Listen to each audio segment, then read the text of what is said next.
Welcome to SportsLit. I'm Neil Acharya. I'm Nate Sager, and I just got a push alert stating I've been signed to play quarterback for the Denver Broncos. I better call my manager.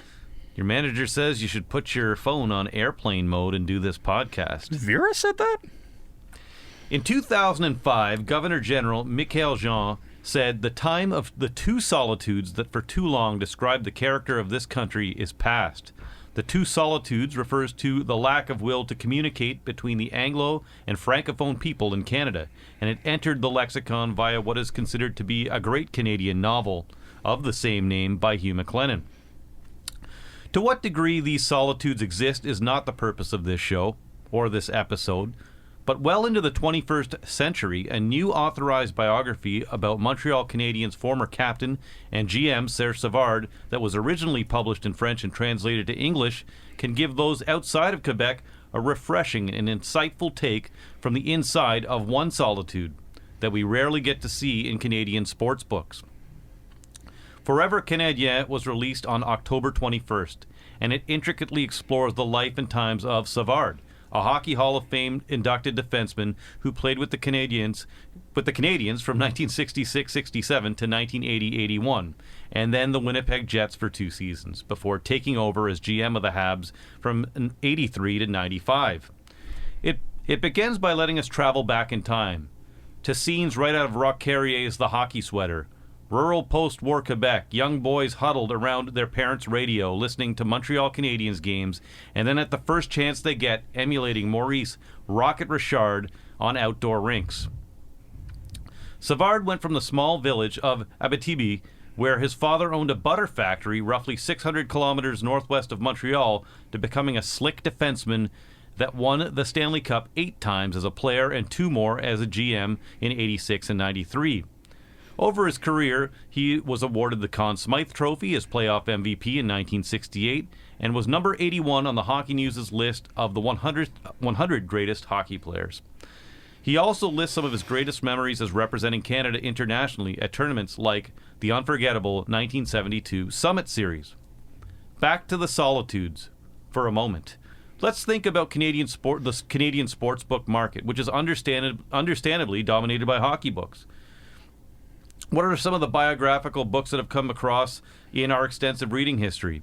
I think of The Game by Ken Dryden, The Great Defender by Larry Robinson, and before that, Robinson for the Defense as books about Montreal Canadiens greats. But why not more from those like Savard that define the franchise and also the culture of the province? Here's to more books such as Forever Canadien that transcend the solitude into the national sphere. Yes, indeed. And now, since Serge Savard loves golf, let us tee it up by saying, to buttress what Neil said, he is the clubhouse leader for the title of greatest player who was a successful NHL executive, with Brendan Shanahan, Joe Sakic, and Steve Yzerman still out on the course, poised to make a charge if they ever win a cup with their current organizations. Savard's life, I think, really affirms that idea of club and country that you hear about in soccer, where players, grow up in a team's academy system and the sport schedules are structured so they can go play for their national teams. Hockey did have that former system before the draft when Serge was a boy. He was basically an integral part of the Canadiens organization almost continuously when he joined one of their sponsored teams as a 15-year-old until he was a middle-aged 50-year-old guy working as their general manager when hockey was becoming, this global game. The country part of that is very layered. Savard's a proud Quebecer who was valuable on the ice for Canada when it was reestablishing itself in international hockey in the 70s. As it's often quoted in the 1972 Summit Series between Canada and the Soviet Union, Canada didn't have Bobby Orr because he couldn't play, but Team Canada won or tied all 5 games that Savard played in during that 8-game series, and it lost the 3 he missed. Not a coincidence. Now, being a Francophone sports star in Quebec, at least as it seems to our outsider Ontarian looking in perspective, sort of involves this unique social contract. Quebec really sort of has the best parts of European and American sports models. The European idea is sort of that there's really strong support, the whole takes a village idea. for young athletes, so they can go out and rep a region, a nation that maybe feels like it's not getting enough attention from the rest of the country. And thusly, Quebec's athletes, they get more early exposure. Whether they play one of the big four North American sports, or they're in tennis or mixed martial arts, or they do an Olympic sport, that translates into sort of a rock star celebrity status in the province, because they've literally grown up and sort of in front of the camera. Whereas I think in the rest of Canada, there's still the idea of was like, well, go out and prove it in the States, and then we'll be all over your stuff. And the trade-off for that is, they expect maybe an expectation to be a little bit more civic-minded, be a little closer to things that are outside of the sports silo. And Cantin's narrative shows how Savard, as the son of a small-town mayor, was really born more into that political life and the business life than a hockey life, and how that sort of laid the groundwork for him to earn his sobriquet of the Senator. And as Alan Fotheringham wrote, in Quebec, politics is a religion. In Ontario, it's a business. And Savard was playing on the great Canadiens team's dirt in the 1960s and 1970s, tumultuous times, a whole lot going on everywhere, but especially in Quebec. And then he was the general manager again in the 90s when the sovereignty, drumbeat was getting very loud. And while he, demurred from offers to run for political office, you can see in the book that, being a prominent, Francophone player on the Canadiens at that time, and then being the general manager was, really, you had to be a good politician. Now, sidebar, this book really brought home how crazy I don't really like to use the word crazy, but how wild things were in Quebec in 1995. Like, there's a gold mine awaiting someone who crafts like a coming-of-age story about a young Montreal sports fan in 1995. Well, you have the following going on. You had the first time that an NHL lockout compressed the schedule. The first time in 45 years that the Canadiens had a losing record and missed the Stanley Cup playoffs. Both of those, dubious distinctions. Baseball's expos, coming off the cancellation of the 1994 World Series due to a player strike, dismantled the best team they ever had and moved future Hall of Fame outfielder Larry Walker to Colorado, foreshadowing future events in the sport of hockey, because the Quebec Nordiques would soon after move to Denver. And then in the fall, the Canadiens' last season in the fabled Forum starts with Savard and coach Jacques Demers being sacked just 4 games into the season, which knocked news about the upcoming referendum off the front page for a few days. And then about 6.5 weeks later, the great goaltender Patrick Roch quits the team in the middle of a game. And somewhere in that script, you're going to have to find room for the biker war and probably a love story too. A lot happening there. Maybe you'd have to scrap the love story, Neil. Could be a documentary. Yeah, your move, Ricardo Trogi. Have your people call the ESPN 30 for 30 people. Now, through Savard's life and times, you do sort of see the sweep of Quebec's progress across the second half of the 20th century, and he's as great defensemen are, a presence in all of that. Even when maybe more bombastic personalities or flashier players, draw the ears and the eyeballs. I hope people for whom the Montreal Canadiens, 24 Stanley Cups are just a trivia answer, pick this up to sort of understand the place the Canadiens held in all of Canada's, sporting consciousness, because it's really matchless. The only franchise I would really even use as a comparison for the Canadiens from about 1955 to 95 is what is the TV show The Simpsons back in the 90s. I don't think I'm making that connection too loosely or self-indulgently, or just because I happen to think that Quebec Homer is superior to Dan Castellaneta's original. Now, I won't belabor, what the cultural import of both the animated comedy series and the Canadiens are, because, that ground has been well tilled. I'll just say that both the Canadiens at their peak and the Simpsons hit that entertainment Everest of massive popularity, critical praise, and winning.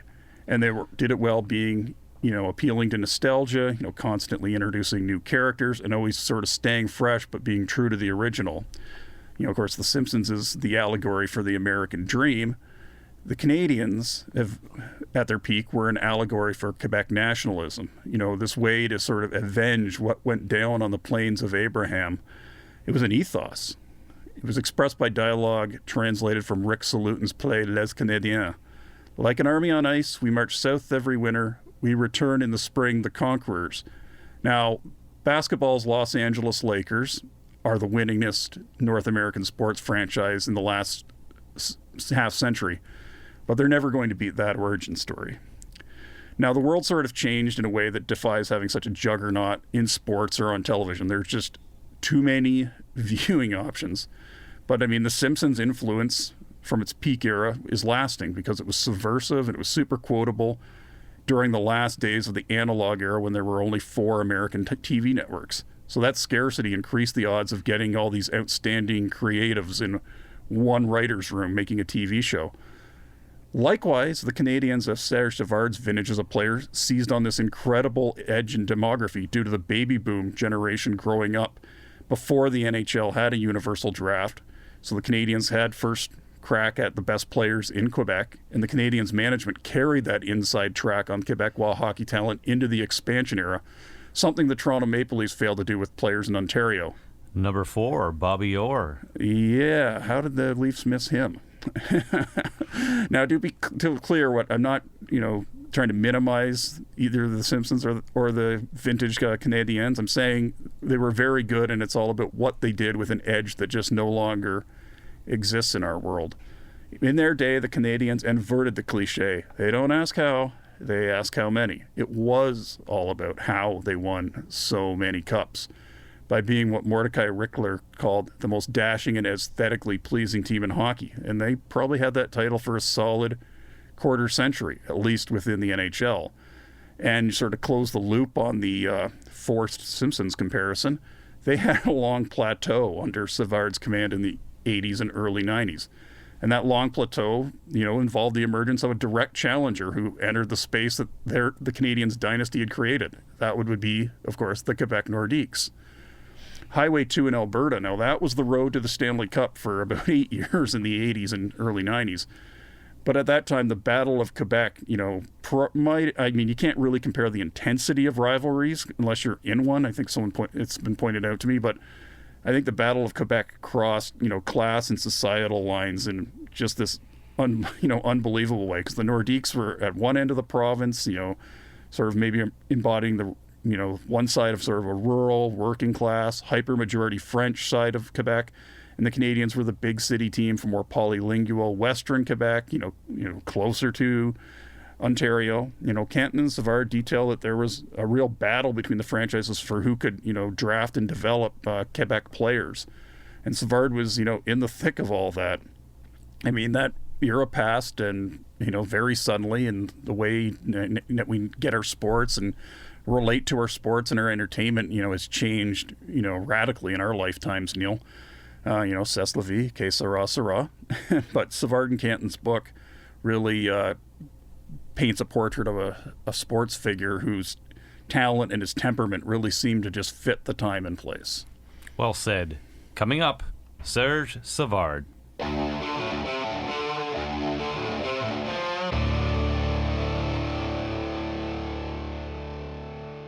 And welcome back to SportsLit. Neil Acharya and Nate Sager, and we're pleased to be joined by Mr. Serge Savard.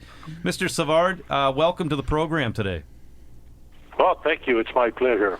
Mr. Savard, I want to first start by asking you, and before the interview started, we talked about golf.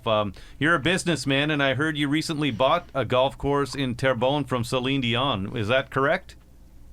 Well, yes. My group, where I'm not alone in that company.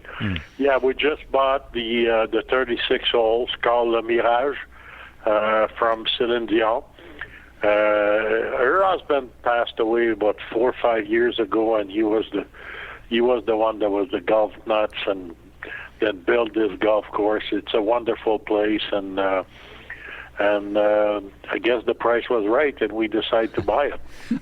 Last week we had Rick Vive, a former Toronto Maple Leaf captain, on our program, and we were joking with him about who's the best Maple Leaf alumni golfer, and he said it was Gary Lehman. So while we're on this topic, who's the best Montreal Canadiens alumni golfer right now? Alumni, I think it's Guy Carbonneau. Oh, a person you have a long history with. So I guess I'll get right into the book. And my first question to you is, obviously. Don't forget. Oh, sorry. Go ahead. Don't forget, Lehman might be the best golfer. The best Canadiens former team. alumni. He won a Stanley Cup with the Montreal Canadiens. Very, very true. I didn't even think of that. I want to ask you, as a businessman, I've heard you've written a book before, but what did you learn about the business of writing books through Forever Canadien? Well, I've been asked almost every year to write a book about my life, my career, and I said no all the time, and for the last 10 years, and one day, one of my son, Mark, he says, "Dad, if you don't do it, I will do it." So, so that was the click that I needed, and I decided to go ahead 2 years ago, and I published the French version last year and the English version about 3 weeks ago. And it's I don't know, it's an experience that I was not looking for doing it, and while when I start doing it, I think I enjoy doing that. I've been piling a lot of stuff over the years and never open up the boxes, and it's a long process when you decide to start to write the book and go through your life and look at all the past and the details and your youth, and I thought it was a lot of fun, and I wish everybody's do that once in their lifetime. It's been a great experience for me. The decision to translate it, was that when you started the process with the author, Mr. Cantin? Did you decide you were gonna translate it at some point, or did that decision come after it was released in French? No. It was decided right away at the beginning, but I guess the publisher. Maybe the publisher didn't think that was going to be that successful, because I think we sold 40,000 copies in French, and I don't know. It's not my decision. It was the publisher decision, but from day one, it was always expected to have it in both languages.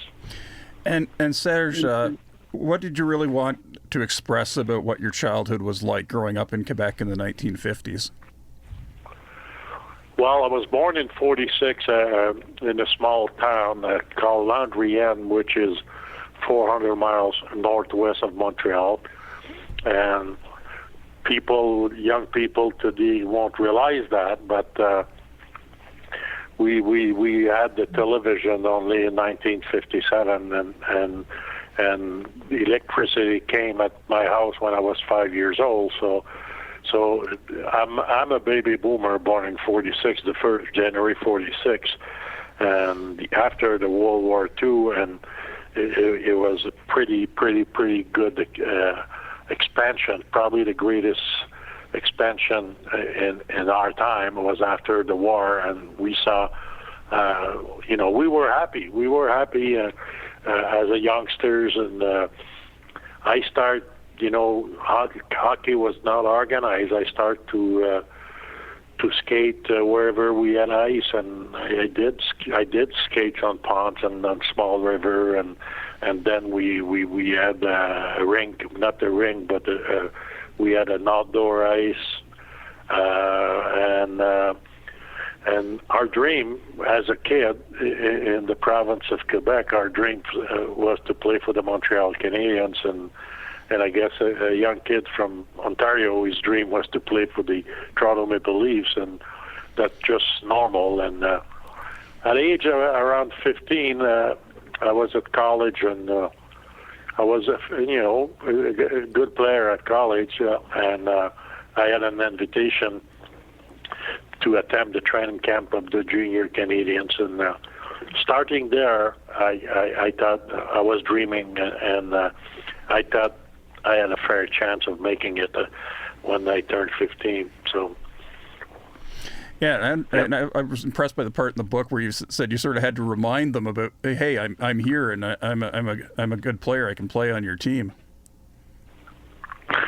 Yeah, well, my first year in Montreal, when I attended the training camp, in those days, the training camps were pretty late. It was late September, and I had to quit school to go to training camp. And after a month training camp, they say, well, we'll keep you.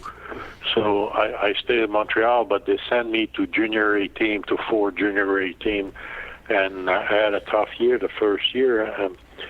Being alone in the big city, I finished my year in junior B, and the following year, I came back in September for the school, because school started in the first week of September. And I called Cliff Fletcher, who was working for the Montreal Canadiens at that time, and I said, Cliff, I'm in Montreal. I haven't received the invitation yet. so that's the way it happened, and I played that year for NDG Monarchs at 16, and the coach was Alfie Harvey, the brother of Doug Harvey. And at Christmas, I made the All-Star team, and at Christmas, at Cliff, they sent me a check. They reimbursed me my expenses that I had from coming in Montreal in September. That's the way it happened, and the following year I made the Junior Canadiens. Nice. Mr. Savard, I'm going to read you a little passage from Larry Robinson's book that came out a few years ago called The Great Defender, and then I'm going to ask you a question. So this is what he says about you. I was most fortunate to be paired with Serge Savard, and I can't say enough about him. I only became the player that I did because I got to play with Serge. I played 7 years with him, and I made a lot of mistakes when we first started, but he always covered up for me. Serge had been a good rushing defenseman, but 2 separate occasions when he broke his leg changed his game. He evolved into an outstanding defensive defenseman, and as a result, we meshed well. We had full trust in each other and could read each other's mind. I knew that I could take off with the puck or follow the play because Serge was going to be back to cover the zone should we lose possession. Many times he saved my bacon. Quite simply, Serge Savard is one of the most underrated players that I ever played with. When hockey fans talk about the best defenseman who ever played in that era, they always mention Bobby Orr or Brad Park. But if you look back, Serge should be right there with them. Sarge was an imposing figure, but his game was more cerebral, and he controlled the pace of play. So I want to ask you, building on Larry's words there, how did your game change with the broken leg? How would you describe yourself before the broken leg and then after? Well, I guess it's true that I became a more defensive defenseman. I didn't take any chances. I didn't take as many chances, but whether it's because I broke my legs or because you had Guy Lapointe and Larry Robinson coming on the team, and they were great offensive defensemen. So I guess it's just the way it happened. And I remember telling Larry, "Don't you worry, I'm going to be back there." So it worked perfectly between us, and Larry was young, and I was not old, but Larry was a youngsters, and he was full of pep, and he was a great skater and a great rusher, and he was a power play player. So it really, what he said, it's a great compliment to me, but it's the same thing for me. It was refreshing when he arrived on the team and to play with him, and we complete each other so well. And Larry is such a great person, and he was my roommate, and we became really good friends. And you gave him the name Big Bird. I think he had that name when he arrived with Montreal. I don't think it's me. Everybody called him Big Bird, and he had that name when he arrived with us. He, in his book, I think he mentions you, but I'm just going to read one little tiny section continuing with what he said and ask you one more question before Nate asks you a question here. And that is, he says, "We knew him as the Senator and as Sarge, and when he spoke, we all listened. He didn't talk often, but when he did, his presence commanded us to take notice. Sarge had a lot of business dealings outside of hockey. We were roommates and defense partners, but we didn't have anything in common outside the rink, yet we had great admiration for each other. I never got to know Sarge well, but if I asked him about legal matters, including contracts, he always provided sage counsel. So I want to ask you, if we travel back in time and look at your father's butter factory, is that how you developed this business sense that then translated over into hockey, where while you were playing, you were helping your teammates out with business matters? Well, I think I got that from my father, working with him, and I always want to be in business, and at the beginning of my career with the Montreal Canadiens, I fall in love with real estate, and I started to buy real estate at a lower level, like duplex, triplex, and eight apartment building, and I really love doing that, and probably got that from my father. But in our days, those guys were asking me a lot of questions. I was a little bit older, and I was in business a little bit, and nobody really had an agent in those days, and we didn't have much control of our salary, and they would, like Sam Pollock would sign maybe 10 guys the same day in the summer. When you decide to sign the players, he would sign the whole team in a couple of days. We didn't have much to say. That's why a guy like Larry sometimes would ask me a couple of questions about contract. What should I ask? What should I do? But we didn't have much choice, though. Yeah, I'm kind of interested. How did that time inform what you brought to the table when you were on the other side as, general manager in that same desk that, Sam Pollock had occupied so well? Well, in my time, a guy like me and Guy Lapointe and Jacques Lemaire, we weren't drafted. There was no draft at that time, and it was only sponsorship team. Like everybody that was playing with the junior Canadiens, we belonged to the Montreal Canadiens, and in Toronto, everybody that played for the Marlies, the Ron Ellis of this world, belongs to the Maple Leafs. That's the way it works in those days. And when I became a manager, it was a very, very different time. But I think the manager was the player, because I managed as a player. I was thinking as a player, and that's really what saved me. And I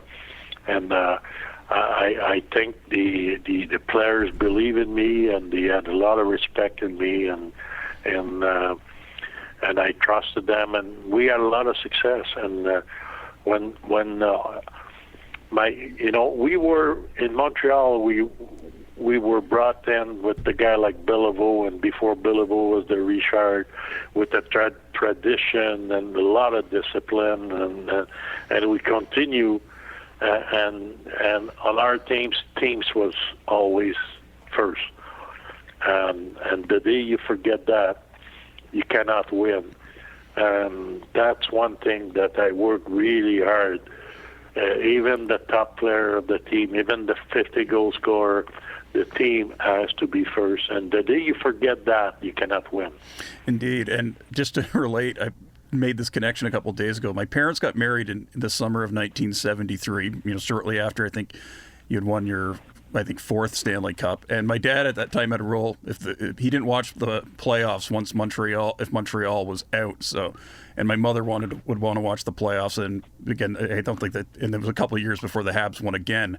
I always thought that was kind of funny. But now, why is this a good time for readers to learn about, why the Canadiens were so successful, particularly in the 1970s when, the draft was coming in and the hockey industry was, changing rapidly? Well, we won 6 cups in the 70s and 4 in a row. And one year we lost 8 games, and the following year we lost 10, and the following year we lost 12. So we had a really, really good team. And when you have a guy like Robinson and Lapointe coming on our team, and what really made a big change, we had a great team, and then we had the first pick overall, and we got Guy Lafleur.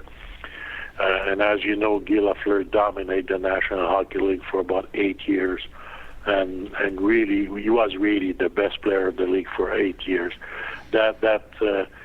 When you have him on the right side, and on the left side, you get a guy like Steve Shutt that could score 60 goals. I think he scored 62 one year, and Jacques Lemaire 40 at center. That was the first line, and you had the Mahavlich on the second line.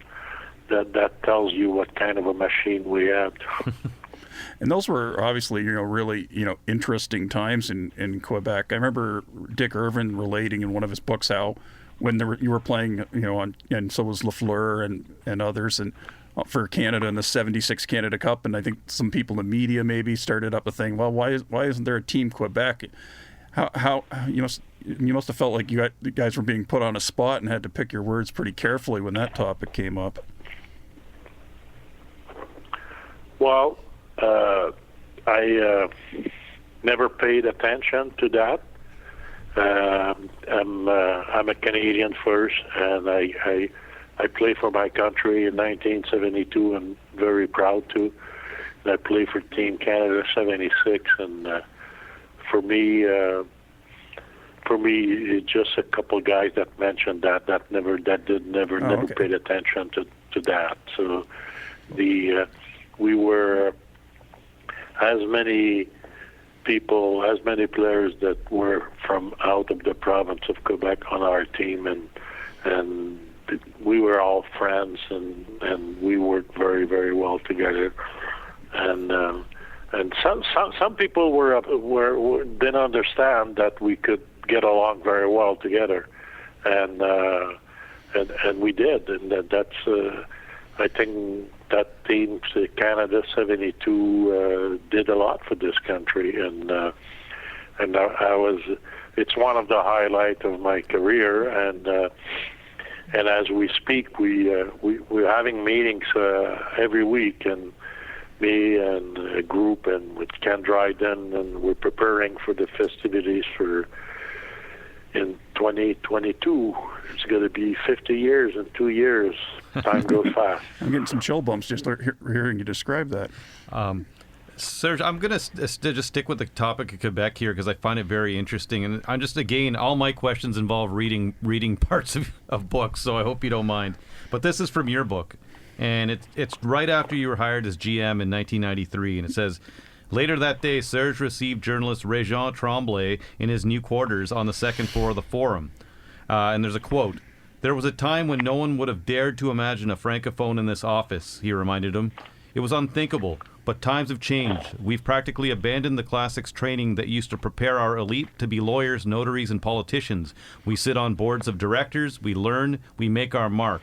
I certainly don't have any complexes. I don't feel inferior to anyone. I feel prepared and ready. And I want to ask you about how that quote, set the standard for the way you built the team forward.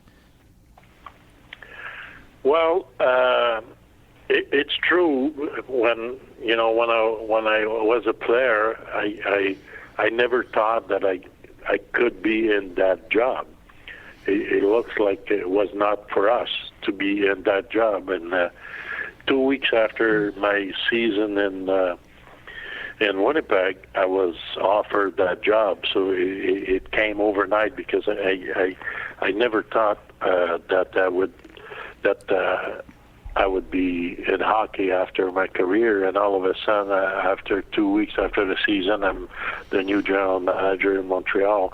And from there, I want the team to be like the team was in the '60s and the '70s, and I draft a lot of local guys, and I was pretty unhappy in '81, '82, '83 when when you get beat in the playoffs and the next day, 90% of the teams are gone in Moscow and Sweden or wherever they live, and don't have any local guys.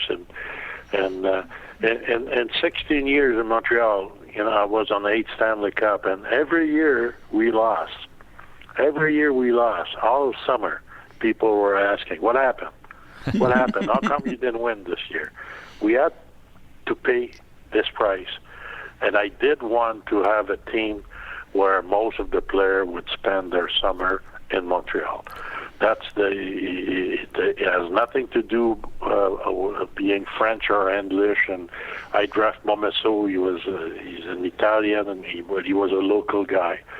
And I'm pretty sure it pays off. It pays off for our team because we won. In 12 years, I won 2 Stanley Cup as a general manager. Also, we had Quebec City. And Quebec City was becoming a very popular team in the province. And I said, we don't want Quebec to become, the favorite team of the province. The favorite team of the province is the Montreal Canadiens. And I want to make sure that the Montreal Canadiens will be in the future the team of the people. And that's made me draft more local guy.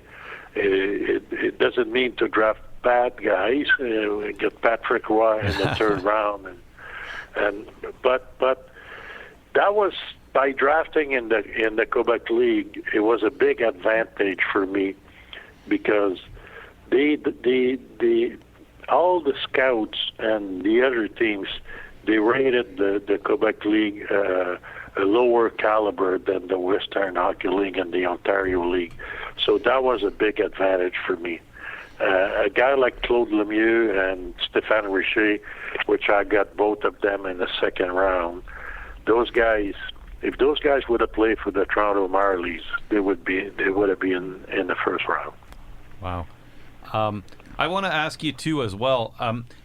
Since you left, departed, or I should say, separated with the Canadiens in '95 as GM, how have you seen the province's relationship with the team evolve and change? I mean, we all know about the romance of the '50s and the '60s and the '70s, and obviously the Cups in '86 and '93. But how have things changed? Go ahead. Yeah. Well, I think the people are not that they've given up, but the standard is so low now. I just told you a few minutes ago, people were asking us all summer when we got beat in the playoff, what happened? How come? And when the season starts, every time they were asking us, "Are you going to win the Stanley Cup this year?" That was the question. Now the question is, are you going to make the playoff? You lower the bar. Are you going to win the Stanley Cup? And now if you make the playoff, you have a good season.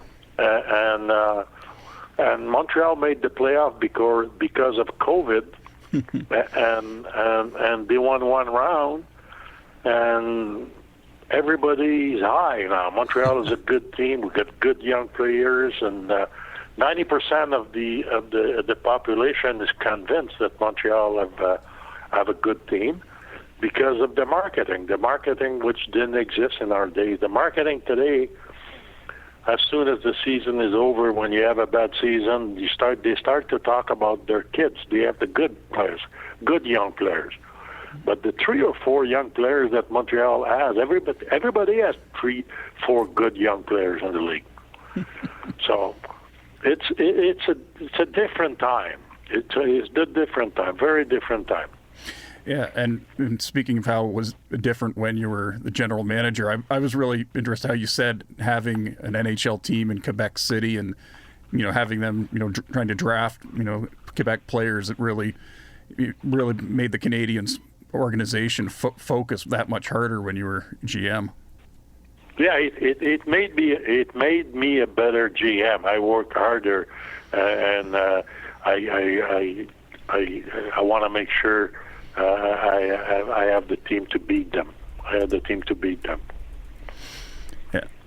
And how intense was that rivalry at its peak? I almost got the impression from the book that maybe sometimes it got a little carried away between the Canadians and Nordiques. It was crazy. That's one thing I did not like. I like a good rivalry, but this one was so intense. And when I became manager, I couldn't watch a game in the stands or in the private box, and the private box was almost in the stands, and I was walking down, and people would, it was bad. It was bad. I had people spitting in my back, and it was. I know it's not everybody, but that was bad. That has no place in hockey. Sorry. I want to ask you, let's move ahead to 1995. And, as Nate pointed out, my co-host here, we could have a book on that in itself that year. There was so much going on with the Canadiens missing the playoffs for the first time in a long time, the referendum, the final season at the Forum, and the WWII trade. I want to ask you about that, handling the stress of that time. If you could just describe to us in your own words, there's a new stadium about to be open. What was it like to be Serge Savard in 1995? Well, I was very, very confident. I was fired after 4 games into the season, and that's one thing that I did not understand, and I still don't understand. I had changed the team, and we didn't make the playoff one year when the seasons was shortened by a lockout and a work stoppage, and that year. And the following year, I had a very, very different team who made a lot of changes. And I went to see my boss, and I wrote that in the book about a week or 10 days before the season, and I told him I feel I have the team to go to the Stanley Cup, and he agreed with me, and we had a bad start that year, and I was fired after 4 games, but that's the way it is. And that's how the book. And in those days, in '95, I'm the one that designed our dressing room in the new building, and I give IDs to the architect the way I wanted the dressing room, and I was not there when they moved from the Forum to the new building.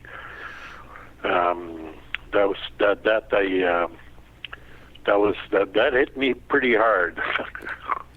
Hard. Yeah, and then that's exactly it. And I just want to clarify, yes, obviously the WWII trade wasn't under your watch. You had been dismissed before that. But yeah, that actually leads me to my next question. And I'm a guy who will go to YouTube and watch the closing of the Forum on a Saturday night because I get that type of stuff interests me. And yeah, I wanted to ask you, I have several questions, but leaving the Forum must have been painful as it is, but then to have it, I'm sure you would. Would you have preferred if they waited till you got into the new building, or was it just a case where they felt they had to make that move and it didn't matter?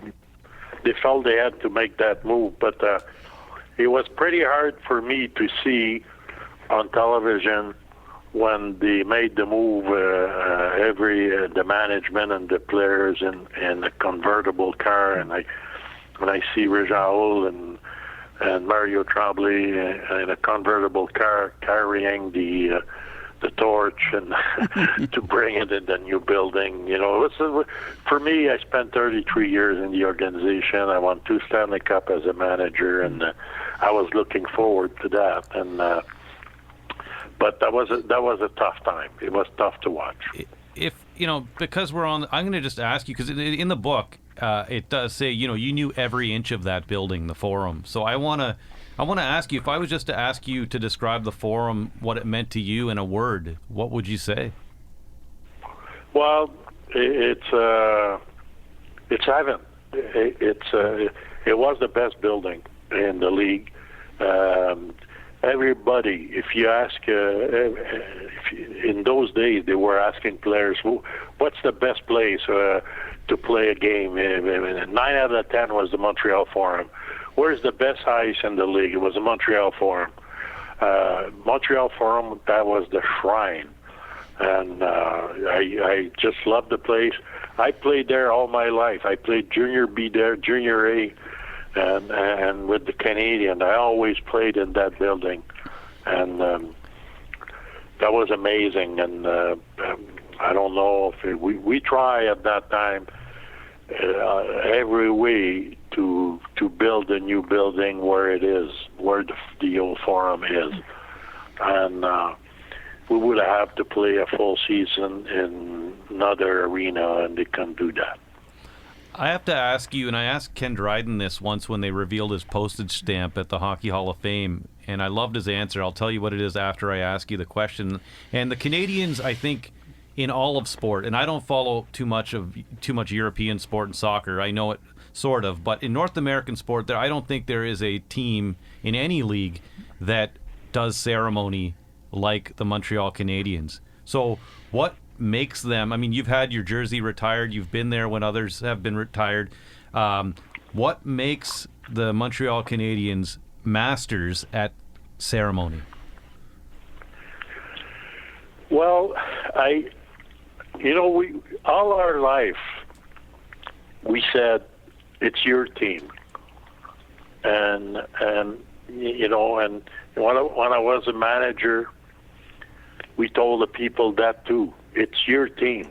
It's your team. So people believed that was their team, and we honor a lot of people. And when I became manager, and then Ronald Curry became the president of the team, we started to retire jerseys. A lot of jersey from great players when retired. We retired Jacques Plante. We retired a lot of good players. There was only a few sweaters retired in the Montreal Forum. So, and we brought back the old timers. We brought back the old timers in the building, and for us, the past, very, very, very important. Yeah, how special was it that you to be, around I think in 1985 the team had its 75th anniversary, and I can still remember, I think, Aurel Joliette from the 20s coming out with a huge roar in the Forum. What was it like organizing that event? That was a great night, and geez, I was afraid. I was in my box upstairs when Joliette jumped on and he fell down. I don't know if you remember that night or you watch it, but they put him on skates. We took a big chance, but that was what a night. What a night! You Rocket, Richard, you get Belleville, and you get Doug Harvey, all those guys on the ice, the great players on the ice. That was people love those things, and I remember one night we introduced Rocket Richard, and they gave him I think a 12-minute ovation. Was we needed the announcer to stop the people, and that's it's their team, and I don't know what Dryden told you, but it's their team. We've kept telling them that's your team. Dryden, I said, what makes you guys so good at ceremony? He paused. He said, practice. I guess that's true. When you have that much, that much history and legends and people that meant so much to the core of that, that province and the country, it shows. And I will just say, for those out there that haven't watched the Rocket Richard reception that he received at the closing of the Forum, I mean, we live in a time and have for a long time now where things are kind of forced. The audience, the Jumbotron will tell you when to clap. We're very programmed. That was, I always say, it would have been amazing to go to the first encore in the history of the world. I don't know, some Beethoven symphony where no one was told, hey, let's clap until this guy, can't take it anymore. No, and literally, go ahead. You know what's really impressed me too it's 95% of the people that were present there did not see Maurice Richard play. You know, right? And they applaud for 12 minutes. Yeah, yeah. So it's our past. It's our past. They were told the stories, and it's our past. And you know, I was amazed that night. I says, "Geez, look at this," and maybe just a few people saw him play. Yeah. It was the most authentic thing I think I've ever seen in sports. Literally, the most authentic thing I've ever seen. I encourage everyone to go to YouTube, and hopefully they don't take that video down, but go watch that. Go ahead, Nate. Yeah, and the Rocket was, I mean, he while you were GM, sometimes he wasn't shy about his opinions of some of the moves you made, I guess, eh? Well, what's that? I didn't hear. I'm sorry. I didn't hear the last question. Oh, I was asking when the Rocket Richard wrote he had a sports column, and I guess sometimes he was sometimes share his opinion of what he thought about the draft picks or trades that were being made while you were. Oh yeah, yeah. Well, the Rocket, we became real friends at the end. I'll tell you the story after, but it's when I draft Peter Sabota. I drafted him, I think it was 4th overall. And Rocket was against the European players. Rocket always wrote, those guys come here and they steal our jobs. We don't need those guys. That was his comments. He didn't want the European to come in the league. And he blasted me when I draft Peter Sabota, 4th overall. And my answer was, I didn't mention his name. My answer was, well, I know some people would prefer that he plays in Quebec City. And just after I said that, I said, holy, I just made a mistake. I should never say that. And the Rocket didn't speak to me for about 6-7 years. He wouldn't shake hands with me. I was in the press conference once at the Forum. I was right beside him. And I turned my hand to shake hands with him. He turned around. he wouldn't shake hands with him. And then later on, when they start the Rocket Richard Foundation, and they mentioned my name to him to be president, he said yes. So I became president of the Rocket Richard Foundation, and we became really close friends till he passed away. So I was happy that I got back to him, but I felt so bad when he turned around and didn't shake hands with him, but I told you exactly why. Well, hockey players, athletes are always, their competitive streak lasts long after they play, right? Yeah. I want to ask you about L'Image, which I believe you bought ad space in that kind of publication, and you wrote a sports column. I think that was obviously when you were playing. So I want to ask you, I mean, now, an athlete, Brendan Gallagher can go to Twitter or Instagram, but I'm imagining that was kind of unique at the time. You got to control your own message well before social media. Yeah, that was a weekly media, and I did, we started that, was a new format, and I learned a lot, and I really enjoyed doing that. I did that for 3 years, and then I sold the paper to my competitor because we hit a recession in the 1980s, and it was really tough in that business. But I learned a lot. Owning a weekly paper. You have to know, I had maybe 15 municipalities in the riding and that I was covering. You get to know every politician. You get to know every big store. You get to know the president of Steinberg at that time, the president of Jean Coutu. And I learned a lot. And I met a lot of good people. And even if I did not lose money because I got a pretty good price when I sold. And for me, it was a very, very good experience.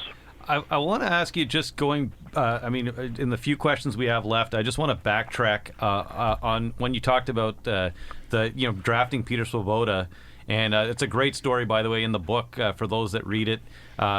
Check out that story. It's very interesting how they kind of snuck him in the back door of the Forum.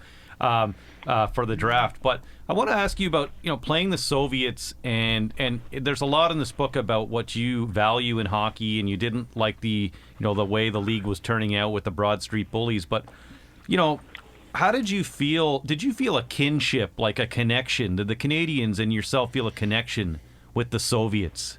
In terms of the way the game was played. Yes, because we, like in the 70s, our hockey became pretty violent, and the only reason for that, I think I explained in my book, it's we expand too quickly and we didn't have enough good players. So the executive of the league, they kept fighting in the league, and they kept saying fighting is part of the game, and it took them years and years to change. It took them years to penalize the aggressor. Before, like in the 70s, like we play Philadelphia, there will be a brawl every game. They would, Schultz will jump on you, you defend yourself, you both get 5 minutes. So they weren't penalized to do those things.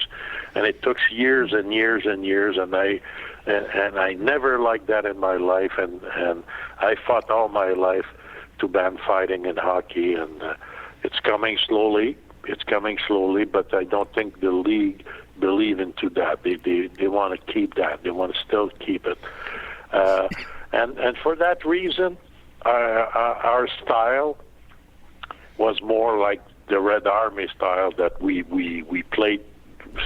We played Russia in '72, but after that we played a game on the 31st of December, and the one game we played against them, it finished 3-3. I think it's in '75. Mm-hmm. And a week later, they played in Philadelphia. They had to stop the game. I don't know if you remember that time. Yep. They had to stop the game. But history today remember that game, the 3-3 game at the Forum. Right. They remember that was one of the best games ever played in the Forum, and I always thought that was the future of hockey. And '72 changed hockey around. And we won the last minute of the game, but of the eighth game. But don't ever forget that we won the last 3 games in Moscow on a big surface. And that series changed hockey, and we start to look at things differently after that. And one of the best guys for that was Scotty Bowman. And when we came back in '72, Scotty was one of the first one to look at how can we make changes, how can we practice differently, and they came because they came in Canada. They say we want to learn, but we learned a lot from them too.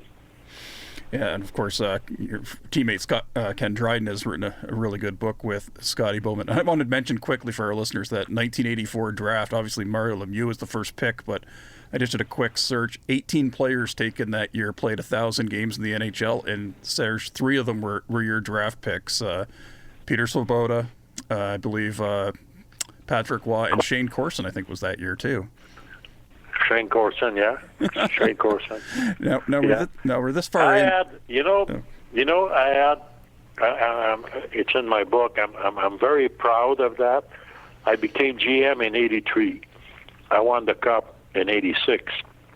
I had 9 players from my first 2 drafts on that team, including free agent that I signed after the draft, like Brian Scourlin, Mike Lawler. Those 2 guys weren't drafted amongst the 12 rounds, and I signed them after the draft as free agent. But I had 9 of them on my team.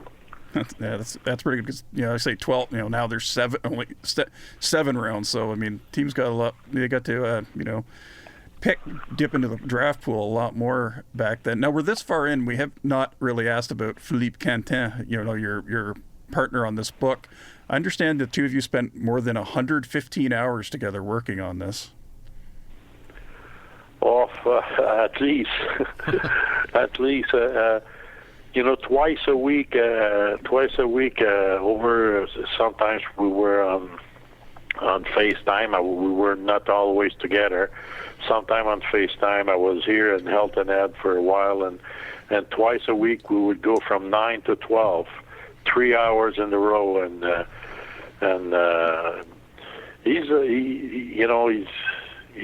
a very, very, very good writer, and everything is double check. Everything is double check. At the end I was tired of it, and he was checking everything, and I can guarantee you, nobody yet have come to me and say, you don't have it right. That's not true what you said. Nobody ever said anything to me because everything there is the fact.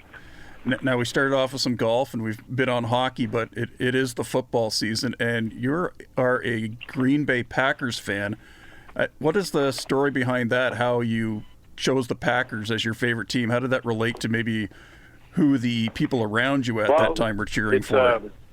It's funny because in my book I had I did an interview on television on the Green Bay Packers fans club. They called me a couple of weeks ago because they found that out that I was a Green Bay Packers fan.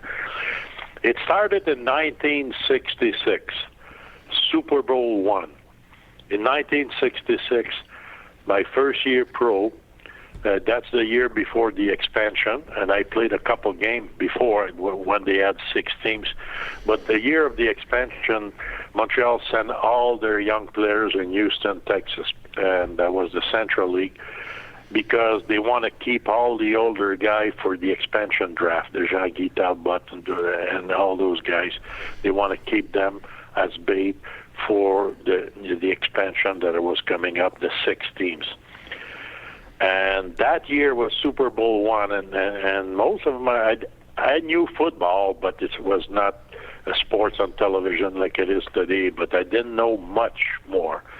And most of the guys on the team were Dallas fans. And I remind you, I was in Houston then. And I really enjoyed the dynasty of the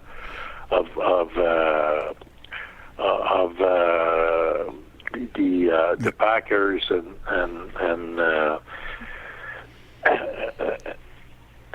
what's his name, Lombardi. The legend of Lombardi.